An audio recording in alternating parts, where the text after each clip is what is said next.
لا حول ولا قوة إلا بالله العلي العظيم.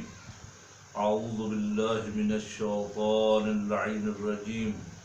بسم الله الرحمن الرحيم. يا أيها الذين آمنوا كتب عليكم الصيام كما كتب على الذين من قبلكم لعلكم تتقون. ماہ رمضان جس میں ہم سب پر روزہ فرض کیا گیا ہے، واجب قرار دیا گیا ہے، ماہ عبادت ہے، ماہ بندگی پروردگار ہے. اس مہینے میں ایک اہم تاریخ 15 ماہ رمضان ہمارے اور آپ کے دوسرے امام حضرت امام حسن علیہ السلام کی ولادت کی تاریخ ہے، اور یہ مبارک تاریخ اس مہینے میں ہم کو اس بات پہ آمادہ کرتی ہے کہ ہم اپنے اللہ کے حضور میں عیدی کے طور پہ گناہوں کی مغفرت، دعاؤں کی قبولیت کو طلب کریں. اس لیے کہ انسان جب روزہ ہوتا ہے، مہمان خدا ہوتا ہے، اور مہمان اپنے میزبان سے عیدی کے طور پر اس مولود کے ولادت کے طفیل میں گناہوں کی مغفرت کو طلب کر لے، اس سے بہتر اور کیا موقع ہوگا.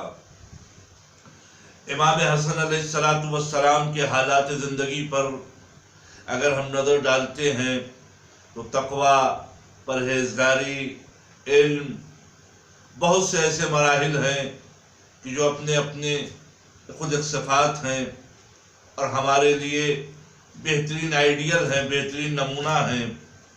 انہی میں سے کچھ ایسے سوال ہیں جو ہمارے اور آپ کے پہلے امام حضرت امام علی علیہ السلام اپنے بیٹے امام حسن سے کرتے ہیں. در حقیقت ہم کو متوجہ کرنا چاہتے ہیں، ہم کو بتانا چاہتے ہیں کہ انسان کو زندگی کیسے گزارنا چاہیے، انسان کو معاشرے میں کیسے رہنا چاہیے، انسان کو سوسائٹی میں کیسے رہنا چاہیے. انہی سوالات میں سے کہ جو تحف العقول میں اور دوسری کتابوں میں ذکر کیے گئے ہیں، انہی سوالات میں سے ایک سوال یہ فرماتے ہیں کہ صداق کیا ہے، صداق کسے کہتے ہیں، فمل مروت کسے کہتے ہیں، فمل غنا کسے کہتے ہیں، غنی کسے کہتے ہیں، فمل غنی کسے کہتے ہیں، اور فمشح اور لالچی بخل کسے کہتے ہیں، فمل غفلت کسے کہتے ہیں.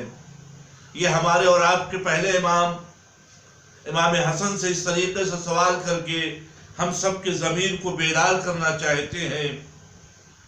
تو سب سے پہلا سوال ہمارے امام نے اپنے بیٹے سے پوچھا کہ بتاؤ صداق کسے کہتے ہیں. تو صداق ایک محکم چیز کو کہتے ہیں. قرآن میں یہ کہا گیا وَقُولُوا قَوْلًا سَدِيدًا، جو بات بھی تم کہو وہ محکم ہونا چاہیے، مضبوط ہونا چاہیے، دلیلوں کے ساتھ ہونا چاہیے، مستدل ہونا چاہیے، ہوا میں گفتگو نہیں کرنا چاہیے. لہذا امام پوچھتے ہیں یہ بتاؤ صداق کسے کہتے ہیں.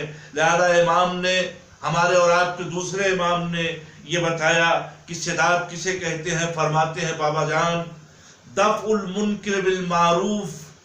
کتنا اچھا جواب دیا ہے. منکر کو معروف سے روکا جائے، منکر کو منکر سے جواب نہ دیا جائے، برائی کا برائی سے جواب نہ دیا جائے، بلکہ برائی کا جواب اچھائی سے دیا جائے. کتنا اچھا ہم کو درس دیا ہے اور بتایا ہے کہ کس طریقے سے ہمیں سماج و سوسائٹی میں رہنا چاہیے. ہمیں اپنے سماج میں کسی برائی کو ختم کرنا ہے تو دوسری برائی کے ذریعے سے نہیں، اتنی اچھائیاں پیدا کر دیں، اتنے زمینیں اچھائیوں کے پیدا کر دیں کہ برائی کا خود بخود خاتمہ ہو جائے. اتنے اچھے اچھے پروگرام کرنے لگیں، اتنے اچھے اچھے وسائل فراہم کر دیں کہ لوگ خود جو ہے برائی سے باز آ جائیں. اگر ہم شادیوں میں اچھے لوگوں کو بلائیں، پرہیزگار لوگوں کو بلائیں، تو جب اکثریت پرہیزگار لوگوں کی ہوگی، اچھے لوگوں کی ہوگی، تو وہ نیکی کے ساتھ، اچھائی کے ساتھ آئیں گے، پردے کے ساتھ آئیں گے، اسلامی اصول پر رعایت کرتے ہوئے آئیں گے۔ لہذا بہت سی ایسی جگہوں پر جہاں پر انسان کو گناہ کا شائبہ ہو رہا ہے، وہاں اس سوسائٹی میں، اس سماج میں، اس جگہ پر ہم کو ایسے اچھے وسائل فراہم کرنا چاہیے، ایسی اچھی چیزوں کو فراہم کرنا چاہیے کہ جس کی وجہ سے اگر کوئی گناہ بھی کرنا چاہ رہا ہو، اگر کسی سے کوئی خطا ہونے کا بھی امکان ہو، تو وہ شرمندہ ہو کہ خطا نہ کرے۔ اس لیے کہ اگر ہم منکر کو روکنا چاہتے ہیں تو اچھائی کے ذریعے سے روک سکتے ہیں، برائی کے ذریعے سے نہیں روکنا چاہیے، برائی سے نہیں روکنا چاہیے۔ اسی لیے بہت سے ایسے مواقع آتے ہیں کہ اگر انسان کے ساتھ کوئی برا سلوک کر رہا ہے، برائی سے پیش آ رہا ہے، تو اس کو سلام علیہ سے جواب دو، اس کے سلام علیہ سے اس کا حال و احوال کو پوچھو، اس طریقے سے اس کو روکو، منع کرو، تو اس کو شرمندہ کرو، اس کو اس بات پر، ورنہ ایسا نہیں ہے کوئی بے نمازی ہے، کوئی برائی کی طرف لگا ہوا ہے، تو اس کو ایسے نہ ٹوکا جائے کہ تم نماز نہیں پڑھتے ہو، نہیں، اس کو نماز کی تمجید و تعریف بتائی جائے، اس کو نماز کے فضائل بتائے جائیں، مختلف طریقے سے اس کو اچھائی کی دعوت دی جائے اور لوگوں کو راہ راست پر لگایا جائے۔ اس کے بعد پھر دوسرا سوال جو امام کرتے ہیں، فرماتے ہیں بیٹا یہ بتاؤ مروت کسے کہتے ہیں؟ تو ایک مرتبہ امام حسن فرماتے ہیں مروت کی دو خصوصیتیں ہوتی ہیں، العفاف و اصلاح المال۔ سب سے بڑی جوان مردی یہ ہے، سب سے بڑی بہادری یہ ہے کہ انسان عفت رکھتا ہو۔ عفت کیا ہے؟